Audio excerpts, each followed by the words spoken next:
আসসালামু আলাইকুম রহমতুল্লাহি ওবরকাতুহু। সম্মানিত দর্শক, ফ্রান্সের যে বিপ্লব, দ্য ফ্রেঞ্চ রেভলিউশন, প্রায় একেবারে সমপর্যায়ের একটা বিপ্লব বাংলাদেশে হয়ে গেছে। এবং এরকম একটি বিপ্লব যে হবে, আমি 2014 সন থেকে কন্টিনিউয়াসলি বলে আসছি। ফ্রান্সের যে একটা এলিট সমাজ তৈরি হয়েছিল, একটি দুর্বল সেনাবাহিনী এবং অনুগত আমলা, লুই রাজবংশ প্রায় 1000 বছর ধরে এই যে একটা ফিউডাল সোসাইটি সেখানে গড়ে তুলেছিল, সেই ফিউডাল সোসাইটির বিরুদ্ধে রুশো, ভলতেয়ার, কেবল তাদের মতো জ্ঞানী এবং গুণীরা সেখানে বিপ্লব তৈরি করেছিল, মানুষদেরকে সচেতন করেছিল, আর কিছু করেনি। নিজেদের অধিকারের কথা বলেছিল, মানুষের জবানের কথা বলেছিল এবং মানুষের চিন্তা এবং চেতনাকে তারা স্বাধীনতার দিকে, গণতন্ত্রের দিকে ধাবিত করেছিল। তদ্রূপ এই 2014 সন থেকে আজ অবধি বাংলাদেশের যে বুদ্ধিজীবী, মিডিয়া ব্যক্তিত্ব, দেশ বিদেশে যারা এই ইনফ্লুয়েন্সার হিসাবে মানুষের মনোমস্তিষ্কের উপর এই স্বাধীনতার বীজ বপন করেছেন, সুদীর্ঘ 9-10 বছরের অবিরত চেষ্টার ফলে প্রত্যেকটা মানুষের মন টকবগিয়ে ফুটছিল। আর তার বহিঃপ্রকাশ ঘটেছে এই সাধারণ মানুষের, সাধারণ ছাত্র এবং সাধারণ জনতার যে অভ্যুত্থান, ঠিক সেইভাবে আমাদের এই অভ্যুত্থানে আমাদের একেবারে সাধারণ ছাত্র যারা এই অভ্যুত্থান 5ই আগস্টের আগে, অর্থাৎ 18ই জুলাইয়ের আগে কেউ শেখ হাসিনার পতন চায়নি, কেউ আওয়ামী লীগের ধ্বংস চায়নি। আন্দোলনকারীরা তারা শুধুমাত্র তাদের অধিকার চেয়েছে। এমনকি 18 তারিখের পর তারা একটা নির্দিষ্ট সময় পর্যন্ত কেবল বিচার চেয়েছে, দৃষ্টান্তমূলক বিচার চেয়েছে, তবুও পতন চায়নি। তো এই যে একটা সাধারণ শান্তিপ্রিয় আন্দোলন, এটির সঙ্গে সাধারণ জনগণ, অভিভাবক, নারী পুরুষ নির্বিশেষে সবাই যেভাবে যুক্ত হয়েছে, একেবারে ফ্রান্সের যে বিপ্লব, সেই বিপ্লবের সঙ্গে হুবহু মিল রয়েছে। তো ফ্রান্সের বিপ্লবের যে কাহিনী একেবারে সবার আগে বলি, যে সেখানে মধ্যবিত্ত শ্রেণী শেষ, সবগুলো দলবদ্ধ হয়ে গেছে এবং শেষের দিকে যখন রুটির দাম বেড়ে গেল, আটার দাম বেড়ে গেল, পাউরুটির দাম বেড়ে গেল, তখন মহিলারা পাউরুটি, যে রুটি বেলার যে বেলুন হাতে যেটা আছে, সেটা নিয়ে রাস্তায় নেমে এলো। কারো কারো হাতে খুন্তি ছিল আর বেলুন ছিল। একটা ফ্রেঞ্চ রেভলিউশন হয়ে গেল, বাস্তিল দুর্গের পতন হয়ে গেল। বাংলাদেশে হুবহু ঠিক সেম অবস্থা। এখন ফ্রেঞ্চ রেভলিউশন সফল হয়েছিল কিভাবে? সেখানে কি কোনো রাজনৈতিক দল যারা বারবার ব্যর্থ হয়েছে, যারা বারবার রাজপ্রাসাদের সঙ্গে যোগাযোগ স্থাপন করেছে এবং রাজার অনুগ্রহ লাভ করে দিনে এক কথা বলেছে, রাতে এক কথা বলেছে, তারা কি নেতৃত্বে এসেছিল? না, আসেনি। চেষ্টা করেছিল, পারেনি। উল্টো কয়েকটা প্রতি বিপ্লব হয়েছে এবং অনেকগুলো খুন খারাপি হয়েছে। সবশেষে দায়িত্ব নিতে হয়েছে সেনাবাহিনীকে, এবং কার নেতৃত্বে? নেপোলিয়ন বোনাপার্টের নেতৃত্বে। তারপরে এই বিপ্লব সফলতার মুখ দেখেছে এবং সারা দুনিয়া কোড অফ নেপোলিয়ন পেয়েছে। এখন আমাদের এই দেশে আমরা যারা রাজনীতি করি, আমরা গত 15 বছর ধরে পুলিশ দেখলে আমাদের হাত পা থরথর করে কাঁপে। মিলিটারি দেখলে কি হয় তা বলার দরকার নেই, পুলিশ দেখলে হাত পা থরথর করে কাঁপে। পুলিশের লাঠি, টিয়ার শেল, গ্যাস, এগুলো দেখলে আমরা চিত হয়ে পড়ে যাই। এই মানুষ একটা নির্দিষ্ট সময় নিঃশ্বাস নেওয়ার সুযোগ না পেলে, বুক ডাউন দেওয়ার সুযোগ না পেলে, দৌড়াদৌড়ি করার সুযোগ না পেলে, চিৎকার চেঁচামেচি করার যে গণতান্ত্রিক অধিকার সেটা প্র্যাকটিস করা না পর্যন্ত তাদের এই দুর্বলতা কখনোই কাটবে না। চিন্তা করুন, প্রধান বিচারপতির বাসভবনে আগুন লাগালো আওয়ামী লীগ, আর আসামি হলো বিএনপির যারা লোকজন, আর বিএনপির লোকজন সে আসামি হয়ে লেভেন চুষ মুখে দিয়ে দিয়ে তারা চলে গেল, জেলখানার মধ্যে চলে গেল। এখন এই জেলখানা থেকে ছাত্রদের আন্দোলনের পরে বের হয়ে তারা যদি আনন্দ করে, উল্লাস করে, কোনো কোনো এলাকার নিয়ন্ত্রণ নেওয়ার চেষ্টা করে, মন্ত্রী এমপি হওয়ার স্বপ্ন দেখে, এবং এলাকাতে আলটিমেটলি তারা রামরাজত্ব কায়েমের চেষ্টা করে, বোঝার চেষ্টা করেন কতটা নির্বুদ্ধিতার জগতে তারা বসবাস করছে।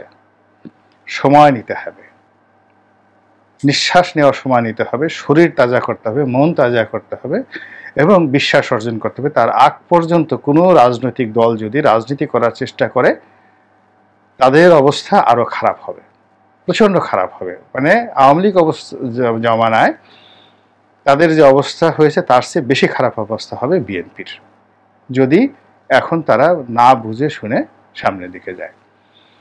তো যেটা বলছিলাম যে ছাত্রদের যে বিপ্লব, অর্থাৎ 5 তারিখ দুপুর 12টা পর্যন্ত সব কিছু সরকারের নিয়ন্ত্রণে ছিল, আওয়ামী লীগের নিয়ন্ত্রণে ছিল। অল অন এ সাডেন 12টার পরে সিদ্ধান্ত নেওয়া হয় শেখ হাসিনা চলে যাবেন এবং তাকে উঠিয়ে নেওয়া হবে, এবং সেইভাবেই একটা পরিবেশ পরিস্থিতি সৃষ্টি করে নিরাপদে তাকে প্রথমে আগরতলা পাঠানো হয়, পরে দিল্লিতে পাঠানো হয়। এখন তিনি দিল্লির রাজকীয় মেহমান, এবং দিল্লিতে তাকে জেড ক্যাটাগরির, যাকে বলা যে নিরাপত্তা রাহুল গান্ধী পাচ্ছেন, যে নিরাপত্তা নরেন্দ্র মোদী পাচ্ছেন, ঠিক একই নিরাপত্তা দিয়ে শেখ হাসিনাকে দিল্লিতে রাখা হয়েছে রাজকীয় মেহমান হিসেবে। ভারতে সর্বদলীয় বৈঠক হয়েছে, এবং খুবই সিক্রেট বৈঠক, যেটা পাবলিকে আসেনি। সেখানে সোনিয়া গান্ধী, রাহুল গান্ধী, নরেন্দ্র মোদী থেকে শুরু করে পুরো ভারতের ডানপন্থী, বামপন্থী, উত্তর পাড়া, দক্ষিণ পাড়া, সবাই ঐক্যবদ্ধ, যে কোনো মূল্যে, যে কোনো চক্রান্তে আওয়ামী লীগকে এবং শেখ হাসিনার রেজিমকে আবার পুনঃপ্রতিষ্ঠা করতে হবে, এবং এর জন্য যা যা করা দরকার সেটাই তারা করবে। এবং সেই চক্রান্ত ভারত চালিয়ে যাচ্ছে। এখন আমি একটা মানচিত্র আপনাদের সামনে তুলে ধরি, বা চলচ্চিত্রের ধরুন একটা দৃশ্য তুলে ধরি।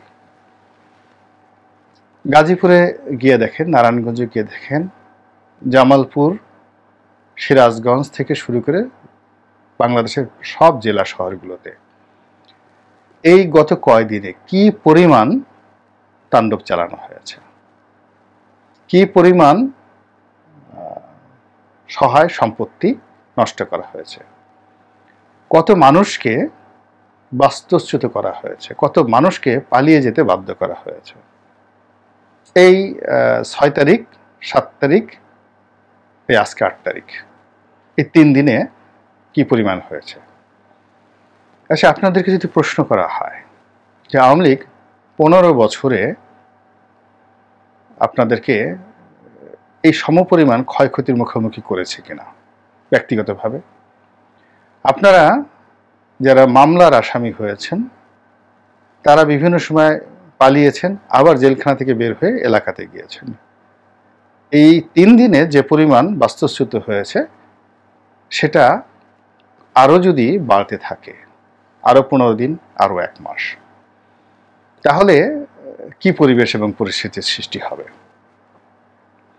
এখানে একটা জিনিস চিন্তা করুন, 75-এর 15ই আগস্ট বঙ্গবন্ধু সপরিবারে নিহত হওয়ার পর বাংলাদেশে কার্যত কোনো বিকল্প রাজনৈতিক নেতৃত্ব ছিল না। যদি বঙ্গবন্ধুকে ভারত তুলে নিত এবং এইভাবে শেখ হাসিনার মতো তাকে সেফ কাস্টোডিতে রাখা হতো, এবং 16ই আগস্ট থেকে শুরু করে 30শে আগস্ট পর্যন্ত বাংলাদেশে 1975 সনে যে ঘটনা ঘটেছে তার প্রেক্ষাপটে যদি ঘোষণা দিয়ে 1975 সনের সেপ্টেম্বর মাসের 1 তারিখে যদি বঙ্গবন্ধু শেখ মুজিবুর রহমানকে রেসকোর্স ময়দানে ফেলে দেয়া হতো, উনি বাংলাদেশে তাকে নামিয়ে দিতে হতো একা, সিঙ্গেল, বলেন তো কোনো সেনাবাহিনী, কোনো পুলিশ বাহিনী কিংবা যারা আওয়ামী লীগের বিরুদ্ধ পক্ষ ছিল একজনও মাঠে আসার সাহস পেত? যে বঙ্গবন্ধুর হত্যাকাণ্ডে বাংলাদেশে মিষ্টি দোকান শেষ হয়ে গেছে। একইভাবে এখন আপনি চিন্তা করেন, আমরা 75-এর 15 আগস্টে যে মিষ্টি বিতরণ করেছি তার চেয়ে বেশি মিষ্টি বিতরণ করা হয়েছে, এবং যে পরিমাণ ক্ষয়ক্ষতি হয়েছে 75-এর 15 আগস্টের পর তার চেয়ে হাজার হাজার গুণ বেশি করা হয়েছে।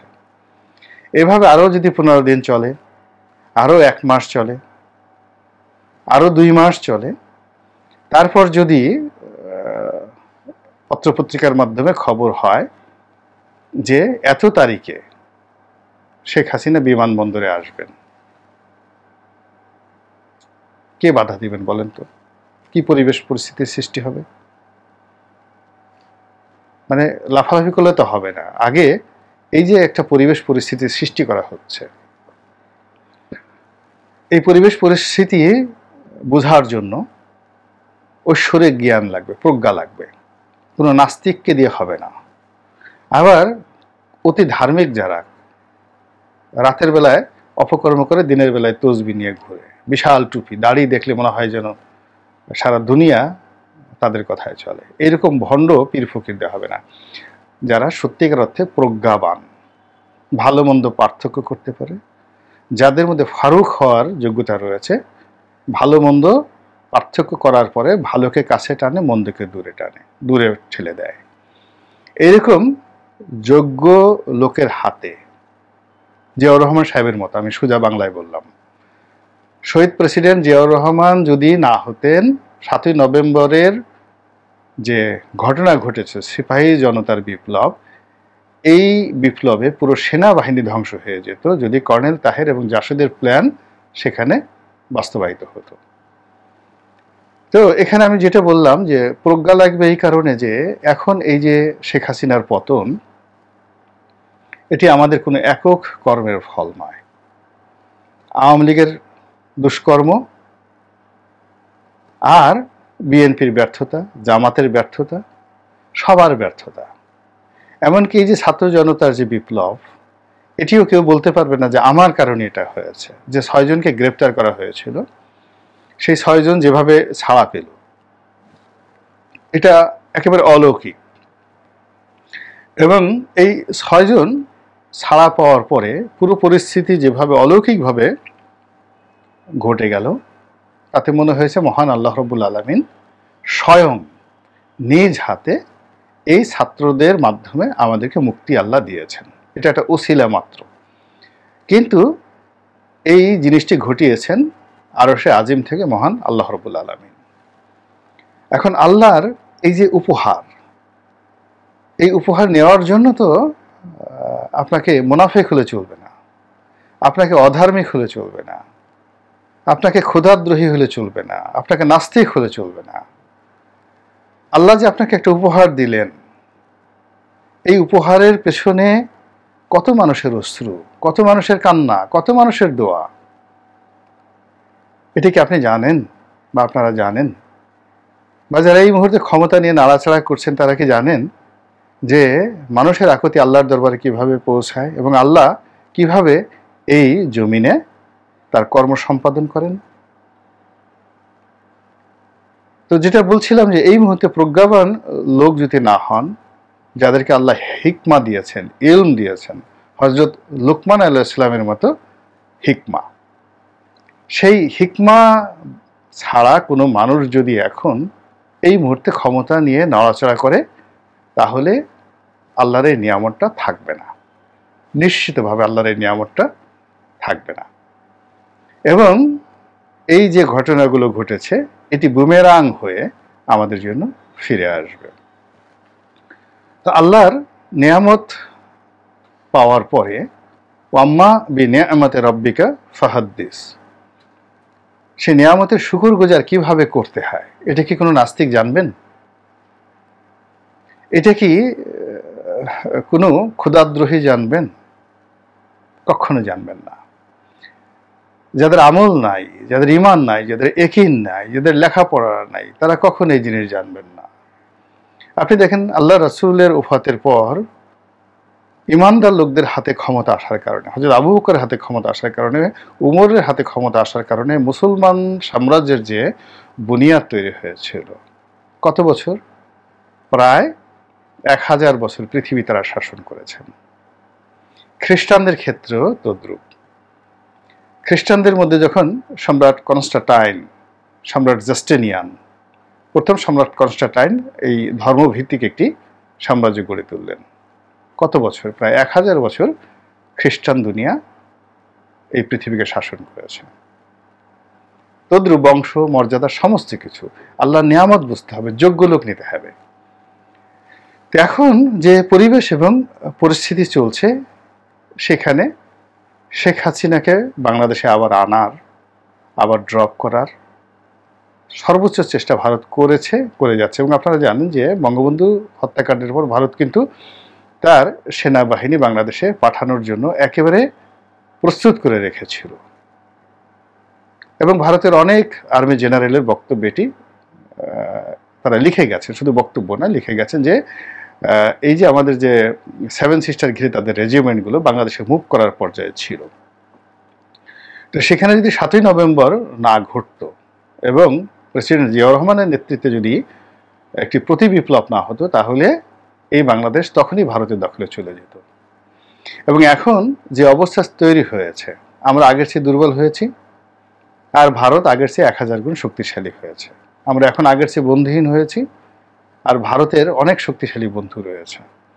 ফলে তারা যদি এখানে শক্তি প্রয়োগ করতে চায়, তাহলে দেখা যাচ্ছে যে এখন যারা আনন্দ করছেন 5 তারিখে, এইরকম 5 তারিখের পরে যে ঘটনাগুলো ঘটছে, এই ঘটনাগুলো যদি আরও কিছুদিন ঘটতে থাকে, তাহলে আলটিমেটলি 5 তারিখের যত লোক খুশি হয়ে এই রাজপথে নেমেছিল শেখ হাসিনার আগমনে, তার চেয়ে বেশি লোক খুশি হবে।